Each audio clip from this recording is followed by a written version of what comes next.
माधवनगरमध्ये smart मीटरचा गोंधळ, अंदाजे वीज बिलामुळे नागरिक त्रस्त, महावितरणाचा भोंगळ कारभार. माधवनगर येथील वॉर्ड क्रमांक 6 मधील घरामध्ये बसवण्यात आलेल्या स्मार्ट मीटरमुळे वाढीव वीज बिल येत असल्याची तक्रार नागरिकांकडून करण्यात येत आहे. काही महिन्यापूर्वी माधवनगर येथील महावितरणाचे कार्यालय विश्रामबाग येथे स्थलांतरित झाल्याने नागरिकांना बिल भरण्यासाठी अडचणीचा सामना करावा लागत आहे. स्मार्ट मीटर बसवल्यानंतर अचानक जास्त वीज बिल येऊ लागल्याने सामान्य नागरिक हैराण झाले आहेत. याबाबत ग्रामपंचायत सदस्य सागर भोरे यांनी माधवनगर येथील महावितरण कार्यालयात चौकशी केली असता काही स्मार्ट मीटरमध्ये तांत्रिक बिघाड झाल्यामुळे वाढीव बिल आले असल्याचे सांगण्यात आले. मीटरमध्ये खराबी असल्यामुळे प्रत्यक्ष रीडिंग न घेता अंदाजे वीज बिल काढण्यात आल्याचा आरोप वार्ड क्रमांक 6 मधील नागरिकांनी केला आहे.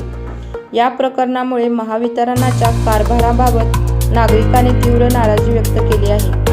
दरम्यान महावितरणाकडून संबंधित मीटरची तपासणी करून दुरुस्ती करण्यात येणार असून त्यानंतर योग्य ते वीज बिल काढून देण्यात येईल असे आश्वासन देण्यात आले आहे.